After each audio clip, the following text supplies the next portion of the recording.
Imagine करिए आप बाजार जाते हैं होटल से रोटियां खरीदने के लिए। होटल पे पहुंच के वहां पे खड़े आदमी को आप बोलते हैं कि यार 2 रोटियां तो देना। अब वो आदमी आपको कहता है कि भैया रोटियां तो नहीं है, लेकिन हमारे पास ऑफर चल रही है 2 रोटियों की कीमत के अंदर 1 बिरयानी। आप एट द सेम टाइम खुश और हैरान हो जाते हैं कि भाई 2 रोटियों की कीमत के अंदर 1 पूरी बिरयानी मिलेगी, और आप उस आदमी को कहते हैं कि भाई फिर तो 1 नहीं बल्कि 2 बिरयानियां कर दो। अब जहां पर ये इमेजिनेशन सोचने में बड़ी ज्यादा फैसिनेटिंग लगती है, वहां पर ये भी लगता है that isn't it too good to be true? Well, आज हम एक ऐसे ही डिजिटल प्लेटफॉर्म के बारे में बात करने जा रहे हैं which seems too good to be true।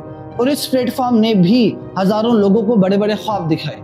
ख्वाब अच्छी गाड़ी खरीदने का, ख्वाब बड़ा घर खरीदने का, ख्वाब ज्यादा पैसे कमाने का, लेकिन ये तमाम तर ख्वाब एंड पर आकर सिर्फ एक खौफनाक नाइटमेयर साबित हुए। और इस प्लेटफॉर्म का नाम है ट्रेजर NFT। तो आइए आज के इस वीडियो में बेनकाब करते हैं ट्रेजर NFT के पीछे छुपे हुए सबसे बड़े सच को, और समझने की कोशिश करते हैं कि किस तरह ये प्लेटफॉर्म हजारों लोगों का भरोसा जीत कर उन्हें बेवकूफ बनाते हैं, इतना कि ये स्कैम $100 मिलियन तक पहुंच चुका है। तो चलिए बात करते हैं।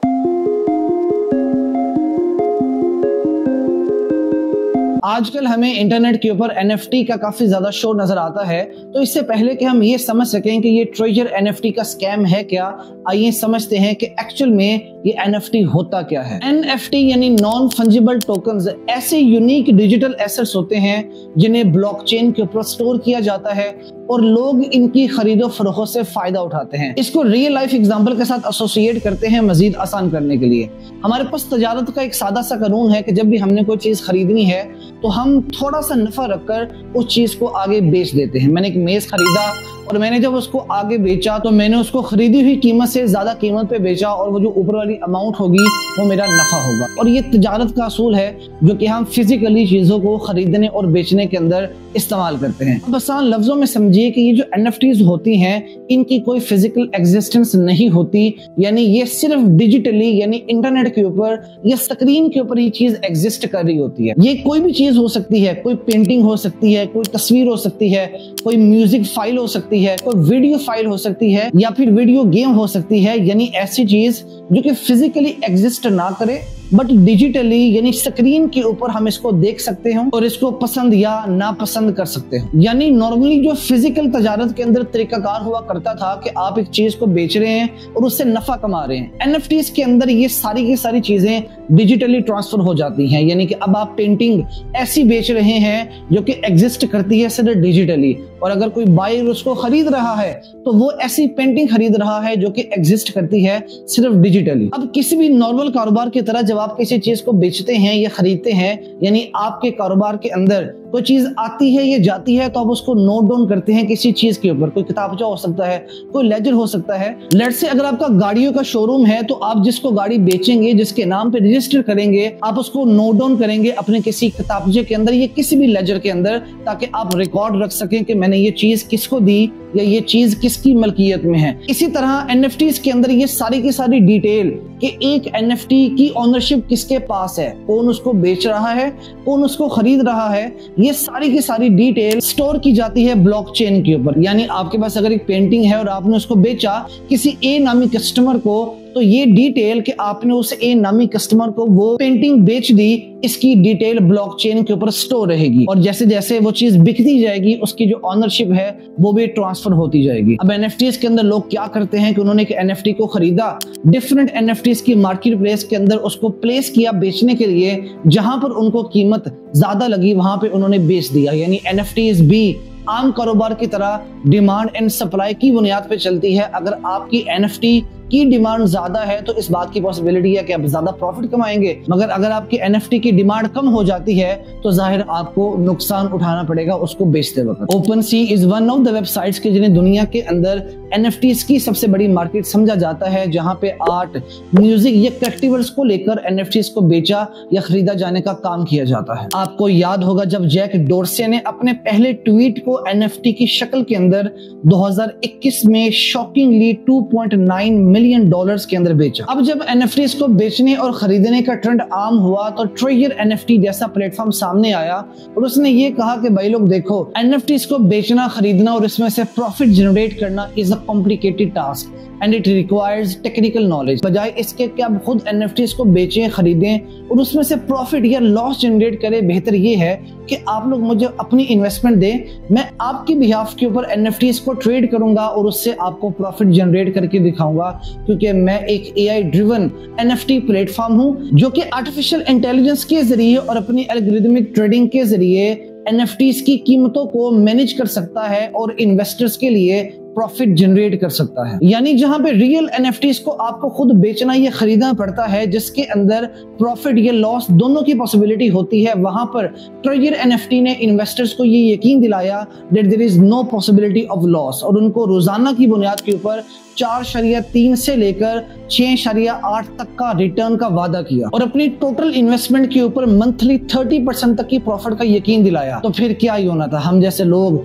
जो कि बगैर मेहनत के अमीर बन जाना चाहते हैं या रातों रात ही अमीर बन जाना चाहते हैं, उनके लिए ये बात बहुत ज्यादा अट्रैक्टिव साबित हुई और उन लोगों ने इस प्लेटफॉर्म में बहुत ज्यादा इन्वेस्टमेंट करना स्टार्ट कर दी कि जिसके अंदर मिनिमम इन्वेस्टमेंट $100 की थी। अब ट्रेजर NFT ने ये कहा कि भाई लोग, आपको आपकी इन्वेस्टमेंट के ऊपर तो एक फिक्स्ड अमाउंट ऑफ प्रॉफिट मिलेगा ही मिलेगा, बट अगर आपके रेफरेंस के साथ ट्रेजर NFT को कोई ज्वाइन करता है तो आपको उस चीज की भी कमीशन मिलेगी।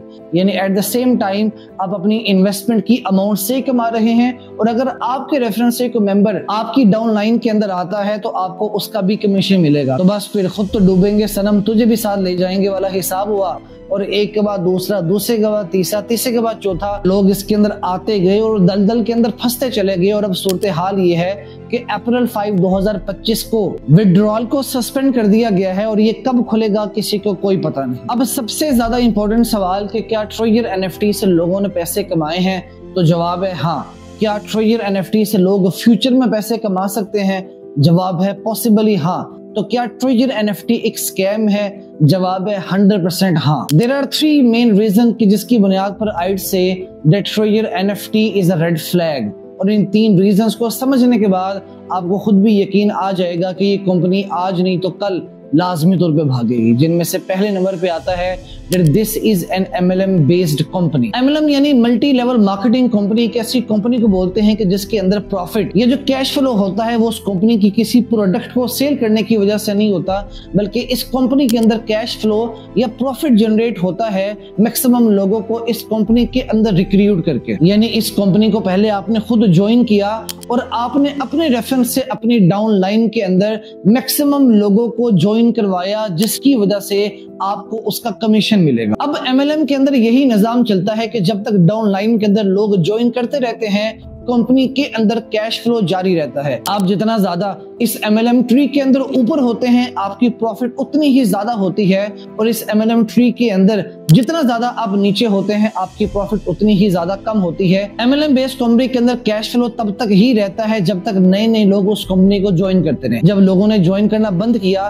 तो कंपनी का वही हाल होता है जो कि आज हमें ट्रेजर NFT का होता हुआ नजर आ रहा है। और यही वजह है FTC यानी फेडरल ट्रेड कमीशन के डेटा के मुताबिक लगभग 99% लोग MLM से फायदा नहीं उठा पाते। यानी 100 में से 99 लोग ऐसे होते हैं जो कि MLM में से या तो फायदा उठा ही नहीं पाते या वो फायदा इतना ज्यादा कम होता है कि वो ना होने के बराबर होता है। MLM बिल्कुल एक पिरामिड की तरह काम करती है। जिस तरह पिरामिड के अंदर जो शख्स सबसे ज्यादा ऊपर होता है वो उतना ही ज्यादा फायदे में होता है, जैसे जैसे हम नीचे चले जाते हैं वैसे वैसे जो नीचे रहने वाले लोग होते हैं या तो वो नुकसान उठाते हैं या तो उनकी प्रॉफिट बहुत ज्यादा कम होती है। दूसरी रीजन है गारंटीड रिटर्न्स। अब ट्रेजर NFT का ये क्लेम है कि वो रोजाना की बुनियाद के ऊपर आपको 4.3 से लेकर 6.8 तक की प्रॉफिट जनरेट करके देगा और मंथली आपको 30% तक की प्रॉफिट देगा। अब क्रिप्टो इन्वेस्टमेंट के अंदर ये बात बिल्कुल अनरियलिस्टिक है, क्योंकि क्रिप्टो मार्केट बहुत ज्यादा वोलेटाइल है। कभी रिटर्न्स 10% ऊपर चले जाते हैं तो कभी 20% नीचे चले जाते हैं। बाइनांस जैसी बड़ी करेंसी भी आपको स्टेबल रिटर्न्स की गारंटी नहीं देती, तो फिर अगर कोई ऐसी कंपनी आपके सामने आई जो ये बोले कि भाई लॉस मेरा और प्रॉफिट आपकी, तो समझ लीजिए कि ऐसी कंपनी झूठ बोल रही है, धोखा दे रही है और ऐसी कंपनी का कोई भी फ्यूचर नहीं होगा। तीसरी रीजन है द लैक ऑफ ट्रांसपेरेंसी। ट्रोजर एनएफटी का जो रजिस्टर्ड एड्रेस है वो टेम्पे एरिज़ोना यूएसए है। जब इस एड्रेस को इन्वेस्टिगेट किया गया तो इस एड्रेस को एक रशियन म्यूजिक एकेडमी के साथ लिंक्ड पाया गया। अब वैसे तो ट्रोजर एनएफटी एक रजिस्टर्ड कंपनी है, लेकिन इसकी टीम के ऑपरेशन, ये इसकी टीम के बारे में हमें कहीं भी क्लैरिटी नहीं मिलती। जिन एग्जीक्यूटिव्स का नाम वेबसाइट के ऊपर मेंशन किया गया है, जब उनके लिंक्डइन प्रोफाइल को चेक किया जाता है तो उनका प्रोफाइल या तो फेक नजर आता है या एआई जनरेटेड इमेज से बनाया हुआ नजर आता है। ट्रोजर एनएफटी जिस एआई ड्रिवन टेक्नोलॉजी का क्लेम करती है उसका कोई भी डेमो अवेलेबल नहीं। इसके अलावा इसका कोई व्हाइट पेपर या कोई थर्ड पार्टी ऑडिट अवेलेबल नहीं है जिससे इसकी क्लैरिटी को देखा जा सके। आज के दौर के अंदर जब क्रिप्टो या एनएफटी की कोई भी कंपनी लॉन्च होती है तो वो कंपनी अपने ऑपरेशंस को, अपनी टीम्स को और अपने ऑडिट को बहुत ज्यादा ट्रांसपेरेंट करती है। फॉर एग्जांपल आप बाइनांस को देख लें, कोइनबेस को देख लें या ओपनसी को देख लें कि जिनकी डिटेल बहुत ज्यादा इजीली अवेलेबल है और ये आपको अपने ऑपरेशंस के बारे में एक डिटेल्ड रोड मैप भी प्रोवाइड करते हैं। जबकि on the other hand trouser NFT के साथ ऐसा नहीं, इसके ऑपरेशंस के अंदर हमें क्लैरिटी नहीं मिलती और ये अपने काम को किस तरह करती है इसको ट्रांसपेरेंट नहीं रखा गया। तो सवाल ये है कि जब इतने ज्यादा रेड फ्लैग्स थे तो लोग इस कंपनी के झांसे में कैसे फंस गए? जवाब सिंपल है, ग्रीड और ट्रस्ट। लालच ये था कि मैं बगैर मेहनत किए इजी मनी अर्न करना चाहता था और अगर उस पर मुझे एक ऐसा प्लेटफॉर्म मिल जाए जिसके अंदर करना कुछ नहीं, सिर्फ इन्वेस्टमेंट ही करनी है, तो कौन ऐसी ऑफर को रिजेक्ट कर सकता है?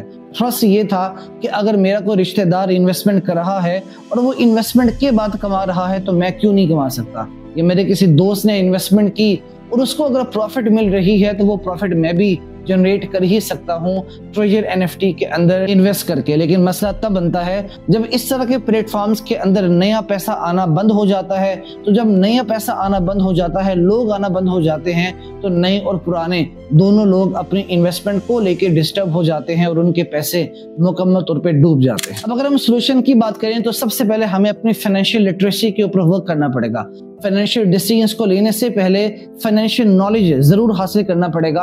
अगर किसी भी नई कंपनी के अंदर आप इन्वेस्टमेंट करने लगे हैं तो उस कंपनी के बारे में प्रॉपर रिसर्च लाजमी तौर पे करें। उसकी रजिस्टर्ड एड्रेस को देखें, उसकी ट्रांसपेरेंसी को देखें कि उसकी टीम के बारे में क्या बताया गया है, उसके ऑपरेशंस के बारे में क्या बताया गया है। सिर्फ इस बात पे रिलाई मत करें कि आपके दोस्त ने इन्वेस्टमेंट कर दी है और वो कमा रहा है, आप भी करेंगे तो आप भी लाजमी तौर पे कमाएंगे। अपनी पर्सनल अंडरस्टैंडिंग और रिसर्च को किसी दूसरे शख्स की बातों से ज्यादा अहमियत दें। और अगर आप रिसर्च करने के बाद भी डिसीजन नहीं ले पा रहे तो बेहतर यही होगा कि आप किसी फाइनेंशियल एडवाइजर या एजुकेशनल रिसोर्स पर्सन से कंसल्ट करें, लेकिन ब्लाइंड डिसीजन कभी भी ना लें। अगर किसी कंपनी की पॉलिसी के अंदर रेफरल बेस्ड कमीशन या मल्टी लेवल मार्केटिंग का आपको लफ्ज मिल जाए तो उस वक्त the wisest decision you can take वो ये है कि पीठ दिखाएं और वहां से भाग जाए। उम्मीद करता हूं कि आज की वीडियो आपको इन्फॉर्मेटिव लगी होगी और उम्मीद करता हूं ये वीडियो देखने के बाद अगर आपको कोई आदमी 5,000 की इन्वेस्टमेंट पे 50,000 का बोले या वो आपको किसी तरह से MLM के अंदर घसीटने की कोशिश करे तो मुझे यकीन है आपका जवाब होगा no thank you, it looks like a pyramid scheme. मुझे दीजिए इजाजत, मेरी मुलाकात होगी आपसे अगली वीडियो में। तब तक अपना बहुत ज्यादा ख्याल रखिएगा। अल्लाह हाफिज।